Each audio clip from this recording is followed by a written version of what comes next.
Сәлем балалар, жаратылыстану 2 сынып тақырыбы бақылау қалай жүргізіледі? 2 сабақ. Жоспар бойынша бақылау жүргізуді, бақылау нәтижесін белгілердің көмегімен жазуды үйренесің. Бірінші сұрақ: мына құралдар қалай аталады? Олар не үшін қажет болуы мүмкін екен? Мысалы, телескоп алыстағы аспан денелердің, жұлдыз, ай, ғаламшарларды көру үшін қажет.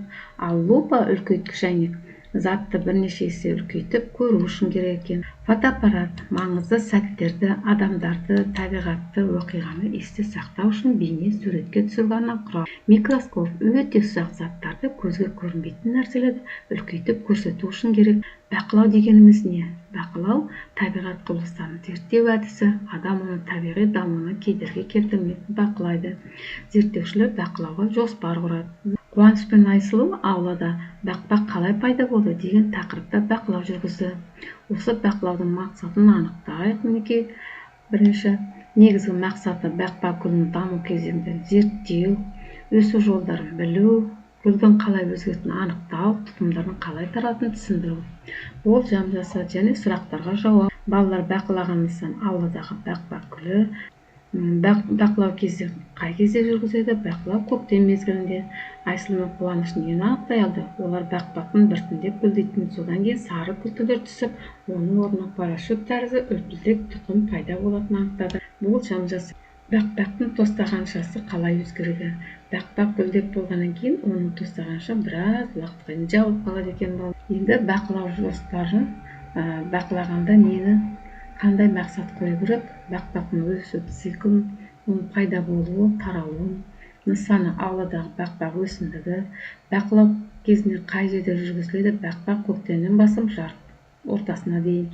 Балалар нені анықтайды? Балалар бақылау барысында бақпақтың өсу кезеңін тұқымынан бастап өскінге дейін, гүлдеп тұқым шашуға дейін кезеңдерін бақылаған.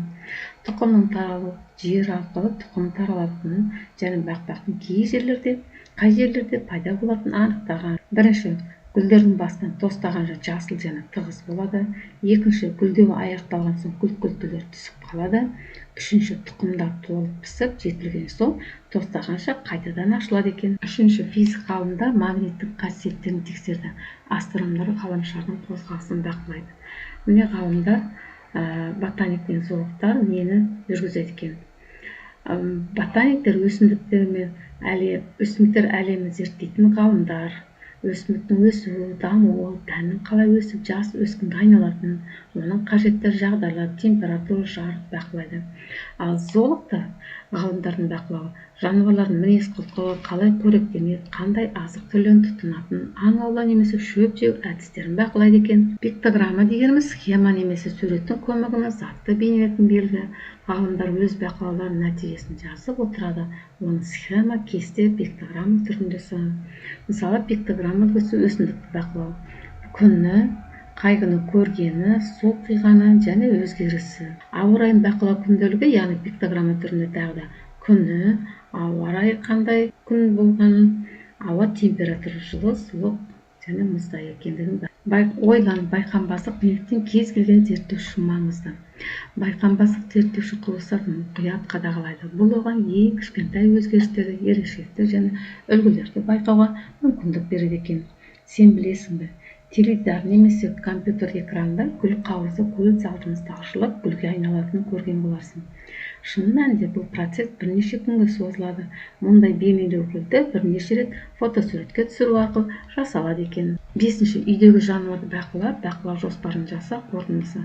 Біз үй мысығын алдық, атын, жасын, жынысын, түсін ауладан жазып алдық алдын. Бақылау кезеңі 3 күн бойы, күн сайын кемінде 1 сағаттан таңертең, күндіз, кешке және әртүрлі уақытта. Құрал: дәптер, қалам, телефон. Бірінші күні бақылағандағы сағат 8-ден 9-ға дейін, 2-ден 3-ге дейін, 8-ден 9 кешкі. Екінші күні бақылағанымыз үшінші күні бақылағанымыз және оның қандай істегенін барлығын жазып қойдық. Балалар, өздеріңде осы мысықты бақылауға немесе күшікті бақылауға болады екен. Өзіңді тексер айдарынан бақылау не үшін қажет?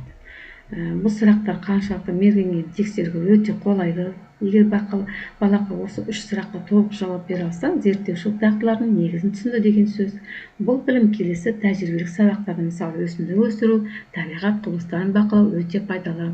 Балалар, бүгін біз бақылау дегеніміз неге сұраққа толық ақпарат берді деп ойлаймыз. Сабақ аяқталды.